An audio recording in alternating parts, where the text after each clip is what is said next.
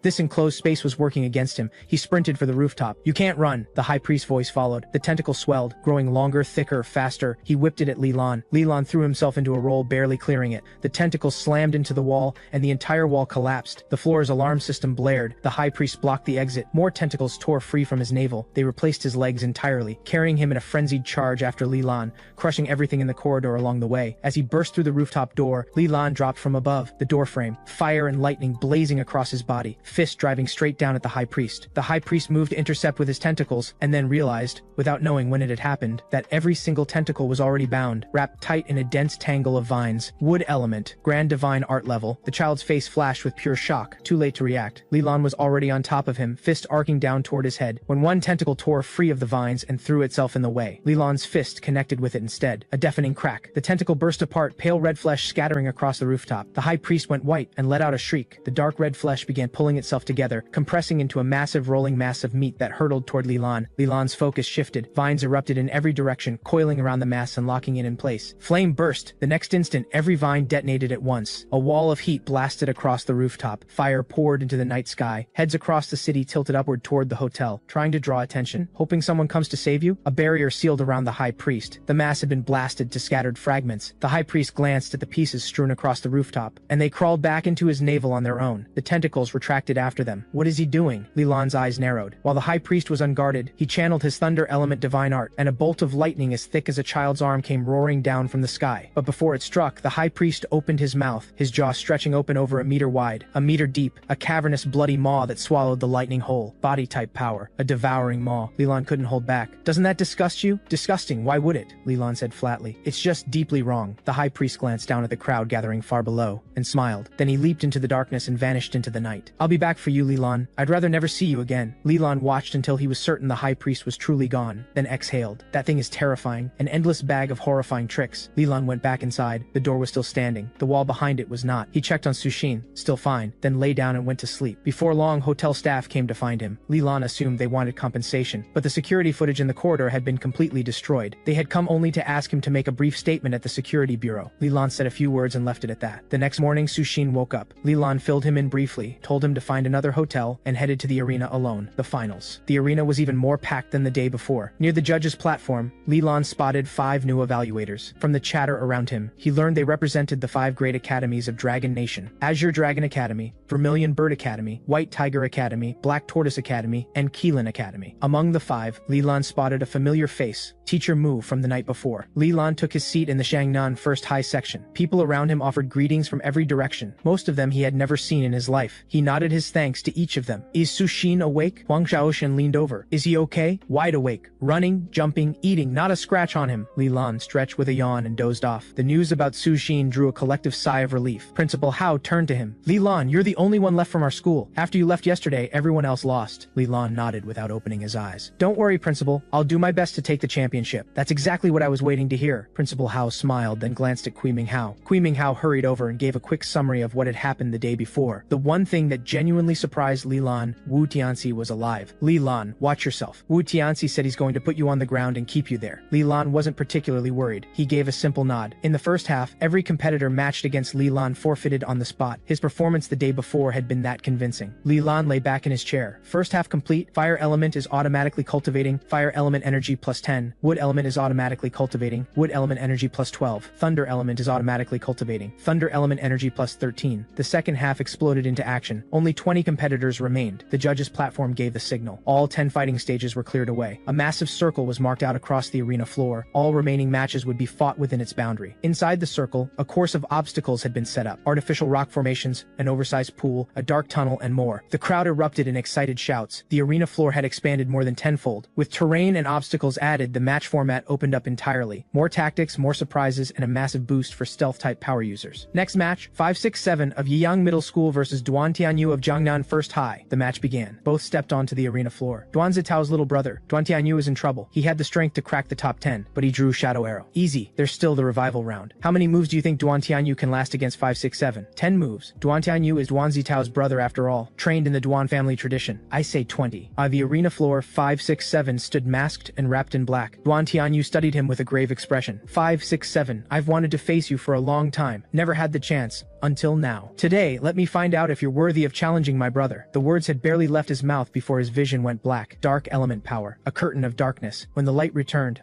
567's blade was resting against his throat. I lost. Duan Tianyu sat down on the floor, disbelief written across his face. 567 said nothing, not a single word, and walked off. The crowd erupted. 567 wins. Second match, Wu Tianxi of Jiangnan First High versus Li Guang of Jiangnan First High. Wu Tianxi wins. Third match, Su Wanyu of Jiangnan First High versus Sima Kang of Mingday's Power Elite Class. Su Wanyu wins. Fourth match, Fang Heng of Wangcheng First High versus Lu Zhuan of Zhengnan Second High. Fang Heng wins. Fifth match, Thunder Beast Wan Zitao of Jiangnan First High versus the Languid God of Fire from Shangnan First High. Li Lan, please welcome our two-star competitors. The arena rose to its feet. Every pair of eyes locked onto the two figures. Li Lan, who had been asleep, slowly opened his eyes. Duan Zitao, who had been drinking coffee, slowly set it down. On the outskirts of Shangnan City, deep in Mount Luoyun, a desolate cave filled with dozens of coffins, a child stepped inside. The moment his feet crossed the threshold, every candle in the cave lit itself, casting a faint and flickering glow. With a grinding crack, the stone lid of one coffin slowly slid aside. Out of it rose a woman, tall, dressed in a teacher's uniform, lips painted deep crimson, serpent tattoos coiling across her skin. The child rushed into her arms. She lifted him gently, found a place to sit, and settled him in her lap. Well then, did it go as planned, High Priest? No. The enchantress raised an eyebrow. Does Li Lan have a powerful protector nearby? No. He himself is the threat. His true strength, he is an early-stage Grand Divine Art Wood element user. 17 years old. A Grand Divine Art sorcerer. The enchantress murmured it slowly, as if tasting the words. But even at the early Grand Divine Art stage, he is no match for you. Do you no longer wish to kill him? He is a good child. The enchantress stared at him, then let out a quiet, speechless laugh. The High Priest moved on. By the way, the matter I asked you to handle earlier, is it done? The enchantress nodded and carried the High Priest deeper into a dark inner chamber. The candles flared to life all at once. Inside, more than a dozen teenagers, boys and girls, all around 15 or 16,